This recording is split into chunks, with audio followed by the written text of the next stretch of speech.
ঘড়িতে বাজে 10:30।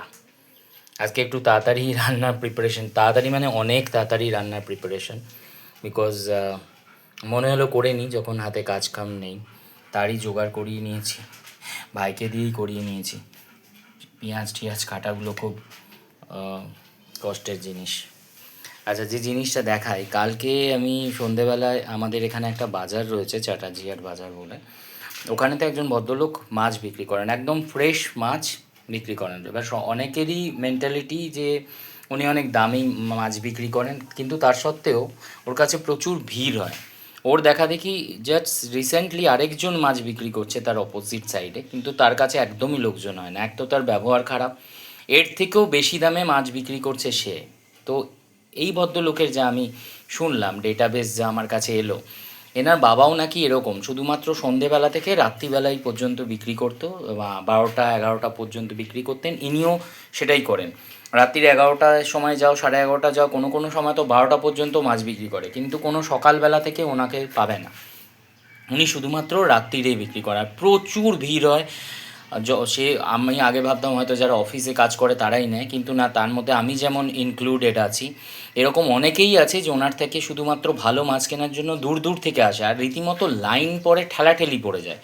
আর প্রতিদিন প্রচুর রকমের মাছ আনেন, মাছ মানে একটু বড় মাছই উনি আনেন। তো এর আগেও আমি বহুবার মাছ এনেছি ওনার কাছ থেকে। শঙ্কর মাছ আনেন, যেটা হচ্ছে এখন পাওয়া যায় না আমি জানতাম, কিন্তু কালকে উনি বললেন না, এখন শঙ্কর মাছ উঠছে কালকে। আর ওনার কাছে মাছ থাকে না, ভালো ভালো মাছ সে যত দামেই হোক না কেন ওনার কাছে বিক্রি হয়ে যায়।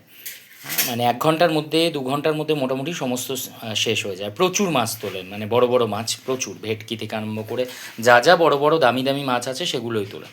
এবার দেখলাম না, প্রাইসটা অ্যাকচুয়ালি উনি যে প্রাইসে বিক্রি করেন একদম ঠিকঠাক, টাটকা মাছ ওরকমই দাম হয়। তো পাশে যে দুদিনের জন্য বসেছে, ওই দুদিনের যোগী, সে কিন্তু তার ডবল দামে বিক্রি করছে, তার দোকানে লোকই নেই। অ্যাকচুয়ালি বিশ্বাস তো একটা ম্যাটার করে, তো এনার ওপর না বিশ্বাস হয়ে গেছে। বহু বছর আগে যখন শুনছি তার বাবাও নাকি এটা এরমই করতেন, সবাই তার বাবাকে চেনে, এবার বাবার নামে ছেলেকেও চেনে, ছেলেও খুব ভালো মাছ দেয়, ব্যবহার প্রচণ্ড ভালো, তাই জন্য ওনার কাছে একটু ভিড়টা বেশি হয়। তো আমি আগে দেখতাম, এই জাস্ট গত কয়েক মাস ধরে আমিও নিচ্ছি, যেহেতু আমি ওখানে ইভিনিং ওয়াকে যেতাম। আগে তো চ্যাটার্জিয়াটে যাওয়া হতো না, তো ওর পাশ দিয়ে যেতে হতো, মন্দিরতলার ওইদিকে যেতাম ইভিনিং ওয়াকে। তো দেখলাম যে এত ভিড় হয়, ঠিক আছে চলো একদিন নিয়ে দেখলাম না, সত্যিই মাছ খুব ভালো। আর দাম তো আমি জানি না মাছের দাম কীরকম, আমার ভাই বললো যা না, রিজনেবল দাম, যেরকম হওয়া উচিত তার থেকে একটু বেশি, বিকজ ও ফ্রেশ মাছ বিক্রি করছে তাই জন্য। তো কালকে না আমি এইগুলো নিয়ে এসেছি। এটা হচ্ছে কী বলে, বোয়াল মাছ। এর আগেও আমি বহুবার এনেছি ওনার কাছে। এই মাছের যা দাম, তার কমসে কম 200 টাকা বেশি করে ওই আরেকজন আছে তার কাছে বিক্রি হচ্ছে, সে কিন্তু একটাই বিক্রি করছে, একটা পড়েই রয়েছে, কেউ নেয়নি। এনার কাছে 3টে 4টে করে আনেন, বিক্রি হয়ে যায়। বিশাল বড় বড় মাছ, যারা জানো বোয়াল মাছ পিস দেখে বুঝতে পারছো যে কত বড় মাছগুলো হতে পারে। তা আমি তো খুব একটা নিইনি, আমার তো নিয়েছি 650-700 মতো হয়েছে, নিতে গেছিলাম 500, কিন্তু ওটা যেটা হয়েছে আমাকে বললো দাদা এটা হয়েছে। আমি বললাম হ্যাঁ ঠিক আছে দিয়ে দাও। এটা আনলাম, এটা তো আমার ভাই খায় না, তাই জন্য এটা আমিই করবো। কীরমভাবে করবো, ওই টমাটার দিয়ে যেরকম ঝাল ঝাল মতো করে সেরকমই করবো, সমস্ত ঘরের মশলা দিই। এই মাছটা পেলাম, এটা বলে কেচকি মাছ। এটা আমি বহুবার এনেছি, বি কলেজেতে মাঝে মাঝে কয়েকটা লোক বসেন সন্ধেবেলার দিকে, আর নাজিরগঞ্জেতে বসেন, একদম টাটকা ধরে বিক্রি করেন ওখানেতে, নাজিরগঞ্জের সামনেও। তো ওখান থেকে ভাইও কতবার এনেছে এই মাছটার একটা ছোটো মাছ। আমার ভাই খেতে খুব ভালোবাসে, কিন্তু মানে হচ্ছে ছোটো মাছ আমি ভয়ে আনতাম না। এগুলো ছোটো মাছ কাটতে হয়, যে পুঁটি মাছ আরও কী মাছ আছে, ছোট ছোট মাছ, সেগুলোকে পেট কাটতে হয়, পরিষ্কার করতে হয়, আঁশ ছাড়াতে হয়। এবার অত ছোটো মাছের এইগুলো করা খুব মুশকিল, আর আমি মাছ টাছগুলো একটু পারি না। তো এগুলো আরও ছোটো মাছ, হ্যাঁ এগুলো এতটাই ছোট এখানে ক্যামেরা বোঝা যাবে না। এটা যদি বেসিনে ধুতে হয় না, বেসিনের যে ছ্যাদাগুলো থাকে ওর মধ্যে দিয়ে ঢুকে যায়, মানে কতটা সরু বুঝতে পারছো। আর এই মাছটার একটা সুবিধা হচ্ছে যে এটাকে শুধু ধোও আর নুন মাখিয়ে মাখিয়ে কড়াইয়ে দিয়ে দাও, ভাজো বা তরকারি করো যাই করো, এটাতে না ছাড়াতে হয় না কিছু করতে হয়, একদম খুব সুন্দর খেতে, কোনো তেতো নেই। যেমন পুঁটি মাছ একটু তিতকুটে টাইপের হয়, যারা খায় না তাদের লাগতে পারে প্রথম প্রথম। এই মাছ তেতোও নয়, একদম নর্মাল, বোঝাই যাবে না এই মাছ, না কাটা না কিছু।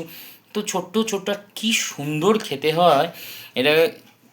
আমি তো যেরকম করি পেঁয়াজ দিয়ে ভাজি এটাকে, জাস্ট একদম কুরকুরে সেই ছোটো সরু সরু আলু ভাজার মতোগুলো হয়ে যায়, ভাজার পর বুঝতেই পারবে না যে ওটা আলু ভাজা না এটা মাছ ভাজা, এবং একদম কুরকুরে টাইপের হয়ে যায় আর খুব সুন্দর ডালের সাথে খাওয়া যায়।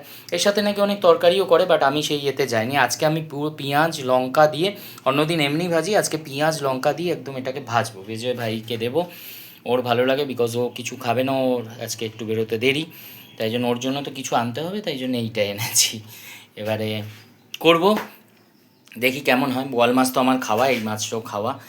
আর আবার আজকে দেখি, তাই জন্য বললাম যে হ্যাঁ দাম বেশি মানেই কিন্তু সেই জায়গাটা খারাপ এরকম নয়, কিন্তু তার মধ্যে দেখে নিতে হবে যে আরও তার থেকেও বেশি দামে বিক্রি করছে মানে সে খুব ভালো এটাও নয় কিন্তু। হ্যাঁ, রেষারেষি করেও বিক্রি করেন, কারণ কেউ 12 মাস বিক্রি করছে আর কেউ তাকে দেখে 2 মাস ধরে বিক্রি করছে। দুজনের মধ্যে কিন্তু ডিফারেন্সিয়েশন যেটা রয়েছে ওটা নিজেকে খুঁজে বার করতে হবে। তো আমার তো ডেটাবেস দিয়ে পেয়ে গেছি দুটোর মধ্যে ডিফারেন্স। আর নিজেরা তোমরাও যদি কেউ যাও, গেলে দেখতেই পারবে, ভিড় দেখেই বুঝতে পারবে যে কোথায় কি। আর ও ফাঁকাই বসে থাকে, ওর আর ওর মা দুজনে বিক্রি করে, ওদের দোকানে কোনো কাস্টমার থাকে না। হয়তো কেউ ভুলে ভাটকে জিজ্ঞেস করলো, যেরকম আমি জিজ্ঞেস করেছি, কিন্তু চলে যায় এই দাদার দোকানেই। তো কেউ যদি ভালো মাছ কিনতে যাও আমাদের এলাকায় চাটাজিয়ার বাজারে, একদম সন্ধেবেলায় চুপচাপ চলে যাবে, গেলেই ওনাকে দেখতে পাবে, ভিড় দেখেই বুঝতে পারবে মোটে একজনই বসেন, এখন ওনার দেখা দেখি আরেকজন বসেন। একদম চাটাজিয়ার বাজারে পা দিলেই সুইট হাউসের ওখানটা দিয়ে মন্দিরতলার দিকে মুড়লেই সঙ্গে সঙ্গে দেখতে পাবে সাইডে সিএসসির যে অফিসটা রয়েছে পাশে, ও অফিস না গোডাউন, ওর সামনেটাই উনি বসেন। আর ভিড় দেখলে বুঝে যাবে যে এত ভিড় কেন, বুঝবে মনে হয় অন্য কিছু কি বিক্রি হচ্ছে, কিন্তু দেখবে মাছ বিক্রি হচ্ছে। মাছের যে এত ভিড় হয় আমার তো এই প্রথম দেখা। চলো, যদি সেরকম মনে হয় গিয়ে দেখতে পারো, খুব ভালো মাছ।